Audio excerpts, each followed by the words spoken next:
Actually ये बात बतानी थी जो लोगों को नहीं पता है। मैंने अभी तक जितने भी गाने गाए हैं, उन सब गानों को जितने भी टॉप के सिंगर्स हैं, उन सब ने गाया है और मैंने भी गाया है। क्योंकि मैं सबसे अच्छा गाती हूँ, इसलिए मेरी आवाज़ रखी जाती है। We got brother sexualizing his own sister in song before GTA 6. I don't know why, but I'm getting vibes of a low budget K-pop music video. So this guy technically asked his own sister to make sensual moves in his double meaning song. क्या बात है भाई? They crossed the limits of shamelessness. Serious question, was this uploaded by accident? Total song 2.31 minutes. Only Lollipop is about 2.30 minutes.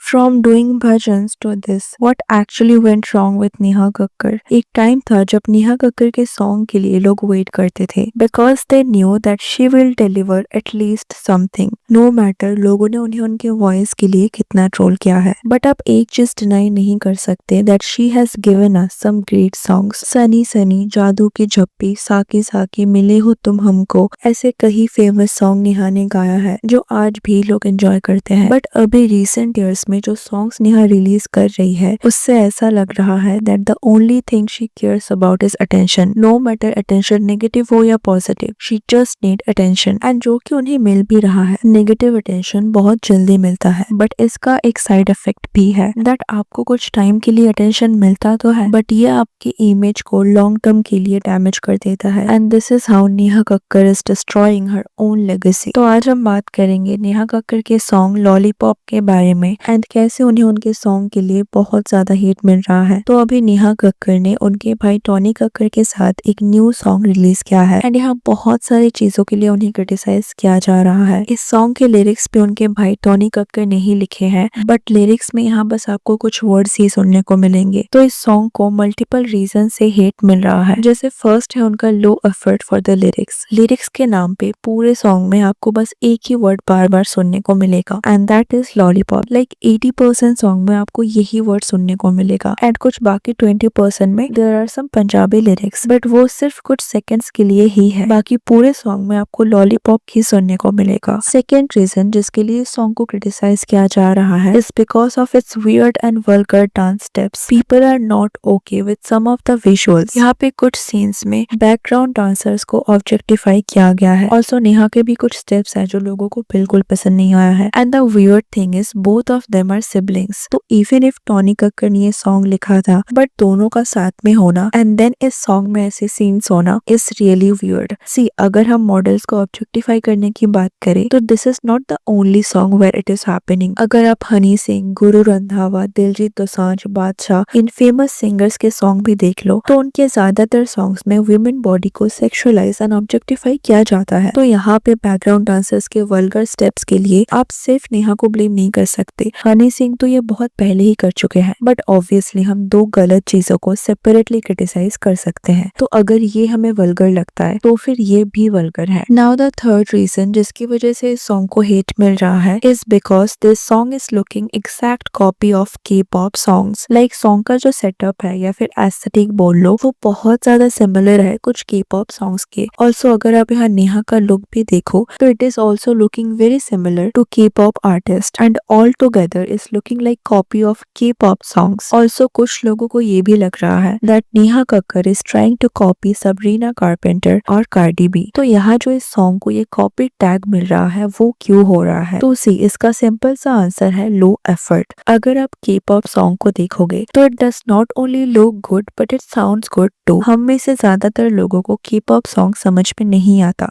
But still K pop songs are very famous in India and इसका main reason है कि it does not only look good but it sounds good as well. आप जो भी visuals देख रहे हो आप म्यूजिक को उसके साथ कनेक्ट कर सकते हो। अगर किसी सॉन्ग को एक क्यूट वे विजुअलाइज किया गया है तो उसके साथ साथ उसका लिरिक्स भी क्यूट है, म्यूजिक एंड वोकल्स भी सॉफ्ट है एंड उसमें कुछ ऐसे वियर्ड स्टेप्स नहीं डाला जाता है जो उस सॉन्ग के पूरे एस्थेटिक को डिस्ट्रॉय कर दे। तो जब हम के पॉप सॉन्ग्स देखते हैं तो उस सॉन्ग के विजुअल्स एंड वोकल्स में सिमिलरिटी रहता है जिससे हमें उस सॉन्ग का कॉन्टेक्स्ट समझ में आता है। बट अगर आप नेहा के सॉन्ग में देखोगे तो आप देख कुछ रहे हो और सुन कुछ रहे हो। सॉन्ग के सेटअप को एस्थेटिक एंड क्यूट दिखाने की कोशिश तो किया गया है, but the lyrics are completely distracting and different, and in between there are irritating vulgar steps। तो ना ये पूरा चीज क्यूट लग रहा है, ना ये पार्टी सॉन्ग का वाइब दे रही है, एंड इसका लिरिक्स इतना डिस्ट्रैक्टिंग है कि वो बाकी चीजों को ध्यान देने ही नहीं दे रहा है, एंड इसीलिए लोगों को ये इरिटेटिंग लग रहा है। Also people are comparing her with Sabrina Carpenter और Cardi B, because obviously this is not her usual self. अगर उनका खुद का पर्सनैलिटी यहाँ रहता तो शायद लोग यहाँ नेहा को नेहा की तरह देखते, but when you are acting like someone else और trying hard to be like them, तो ये लोगों के लिए समझना बहुत ज्यादा ऑब्वियस हो जाता है। And this is not the only time this is happening. इसके कुछ दिन पहले नेहा कक्कर का एक स्टेज परफॉर्मेंस काफी वायरल हुआ था, एंड यह स्टेज परफॉर्मेंस के दौरान she was pouring water on herself. And अगर आपको नहीं पता तो this stunt got famous when Tyla the Hollywood singer started doing it. तो टाइला की वजह से ये स्टंट फेमस हुआ है, and then Neha did it on her stage performance, and इसीलिए लोग इधर भी नेहा को कॉल आउट कर रहे थे फॉर कॉपिंग टाइला। सी, हॉलीवुड से इंस्पायर होना या के पॉप इंडस्ट्री से इंस्पायर होना कोई गलत बात नहीं है, it happens all the time. जैसे अभी कुछ दिन पहले ब्लैक पिंक से जेनी का एक सॉन्ग रिलीज हुआ था नेम लाइक जेनी, एंड ये सॉन्ग काफी ज्यादा सिमिलर साउंड कर रहा था आलिया भट्ट की रानी सॉन्ग से, जो रॉकी और रानी की प्रेम कहानी से है। एंड इस टाइम भी लोग क्लेम कर रहे थे कि जेनी का ये जो सॉन्ग है वो आलिया भट्ट की रानी सॉन्ग से इंस्पायर्ड है, and that is completely okay. There is nothing wrong in getting inspired, it happens all the time in music industries, but you should leave your own touch in it. इस song में अगर lyrics पे थोड़ा efforts दिया जाता, अगर इस music video में थोड़ा इंडियन टच दिया जाता, अगर लिरिक्स में एक वर्ड बार बार रिपीट होने की जगह कुछ मीनिंगफुल, कुछ प्लेफुल लिरिक्स होता, एंड नेहा के लुक में थोड़ा इंडियन टच होता, तो मे बी लोग इस चीज को इतना ज्यादा कॉल आउट नहीं करते। But as you see there is no Indian touch in it, जिसकी वजह से लोग इस सॉन्ग को कॉपी बोल रहे हैं। ऑल्सो यहाँ कुछ लोग नेहा के डाउनफॉल के बारे में बात कर रहे थे कि एक टाइम था when she used to sing bhajans and now she is singing this double meaning songs and people are calling this her downfall.